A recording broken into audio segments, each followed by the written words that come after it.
સુરતમાં ધારાસભ્ય કુમાર કાનાણીનો વધુ એક letter bomb. Surat police commissioner અને મહાનગરપાલિકા કમિશનરને પત્ર લખવામાં આવ્યો.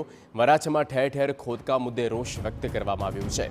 અણઘડ રીતે ખોદકામ બંધ કરવાની રજૂઆત કરાઈ. ટ્રાફિક પોલીસની કામગીરી સામે નારાજગી વર્તાઈ.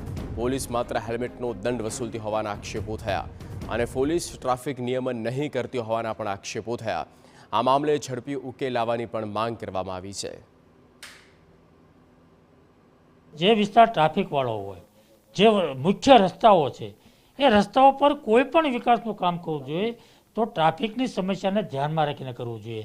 કેવી રીતે કરીશું, કેવી રીતે ટ્રાફિકનો પ્રશ્ન ઊભો ન થાય, લોકોને મુશ્કેલી ન પડે, એ બધો વિચાર કરીને આયોજન કરીને કામ કરવું જોઈએ. તો એ પોલીસ રસ્તો બંધ થયો છે તો ગાઈડલાઇન માટે, ટ્રાફિકની સમસ્યા નથી એટલા માટે ઊભી હોય, એની જગ્યાએ એ દંડ વસૂલે, હેલ્મેટનો દંડ વસૂલે. સ્થાનિકોનું કહેવું છે કે તંત્ર દ્વારા ધીમી ગતિએ કામ થઈ રહ્યું છે. અવરજવર માટે સમસ્યા સર્જાઈ છે.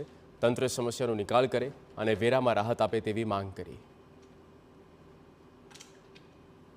સરકારશ્રી અને પોલીસ કમિશનરશ્રીએ જાહેરનામું બહાર પાડ્યું કે વરાછા રોડ 6 મહિના માટે બંધ રહેશે, પરંતુ આટલો મોટો બ્રિજ 6 મહિનામાં બનવો શક્ય નથી. તો અમારી એક જ રજૂઆત છે કે અમને લોકોને અહીંયા અમારું ટ્રાન્સપોર્ટ માટેનું વાહન આવી શકે અને અમારા ટુ વ્હીલરો અને અમારા ગ્રાહકોના ટુ વ્હીલરો આવી શકે એવો રસ્તો અમને અત્યારે બનાવી આપે, જેથી કરીને અમારા વ્યવસાય ચાલે અને અમને લોકોને વ્યવસાય વેરામાં, વેરા બિલમાં રાહત આપવામાં આવે.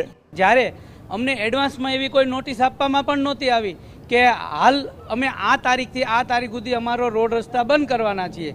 આજે શક્ય છે કે આ રસ્તાની બાજુમાં, બેરિકેડની બાજુમાં 4-5 એવા મોટા વૃક્ષો છે જેનો નિકાલ કરતાં અમને અમારો રસ્તો યોગ્ય રીતે મળવા પાત્ર છે.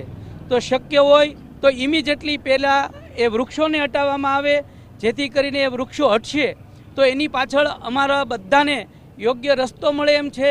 પ્લસ રોડનું કામ, બ્રિજનું કામ પણ સારી રીતે સરકારશ્રી કરી શકે એમ છે. અમે એને સમર્થન આપીએ છીએ.